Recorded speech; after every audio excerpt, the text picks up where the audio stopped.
हंसी में नजारा है।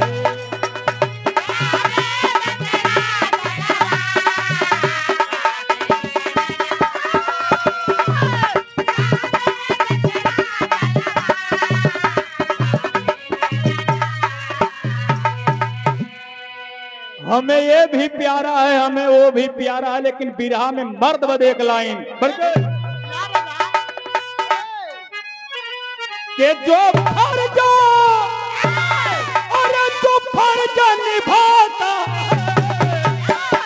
लड़ जाता जमाने से।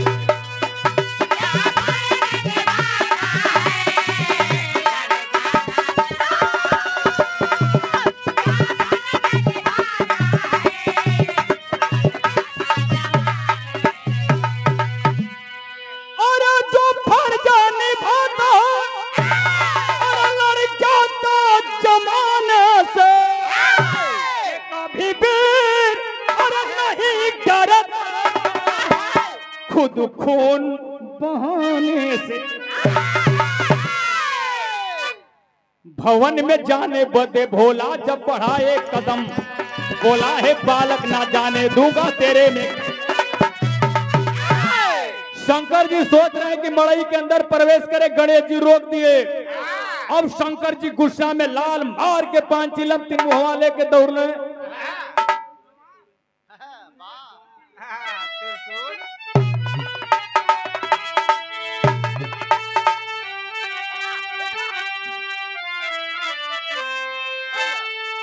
अरे नाजुको मर खाइबा, अरे नाजुको मर खाइबा, आई धोखा ये बेटा, कहला शिवाजी जन रोका ये बेटा।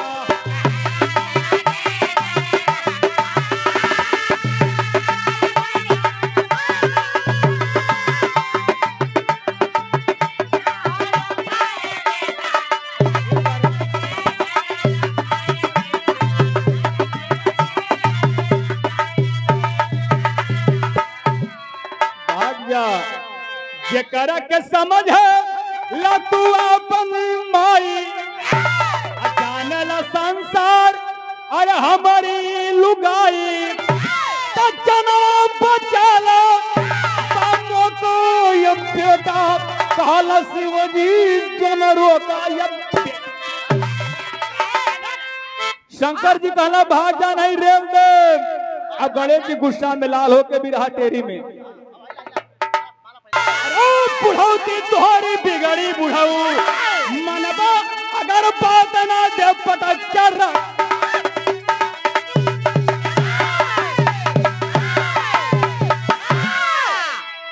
शंकर जी कहला पटक कर, अगर कहला पटक कर अगर दे बुढ़ौती तुहार भीतर चल जाई। अरे शिव जी कहाँ से आइले,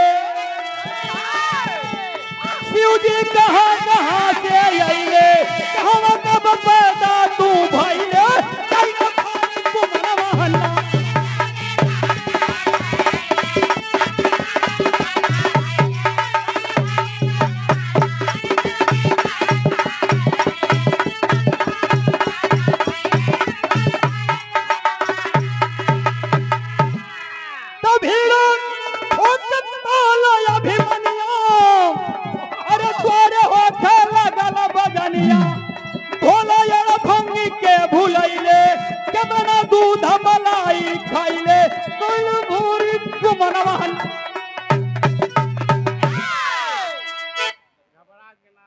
पहाड़ पर बाबू बजनी होकर लगल। अब शंकर जी निकाल के त्रिशूल गणेश जी के गर्दन काट दे, और गर्दन काट के खुनेले त्रिशूल लेके घर में गईला। माता पार्वती जी कहली केरी स्वामी तोके केहू दरवाजवा पर रोकलस ना हका, कहला कि रेल लेने हाय राम कैसे करे जवाब मनई है कौन माई सैया, जकर हो लालवा कलसिया हो दुका।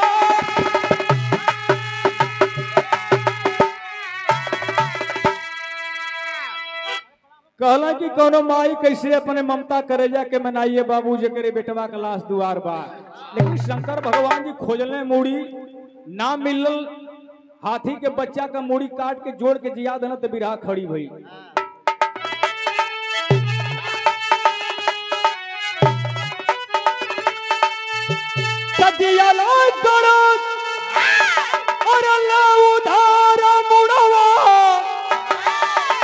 भगवान भोला का ललनवा हिलावे सुढ़ावा।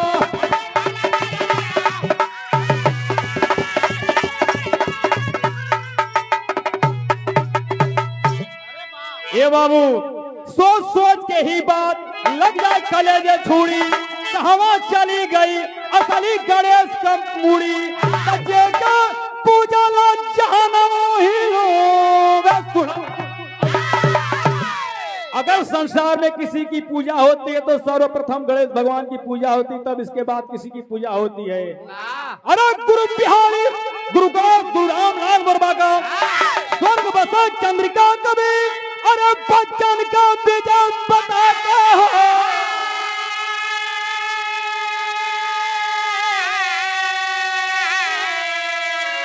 अरे बुढ़ौती तोरे बिगड़ी बुढ़ऊ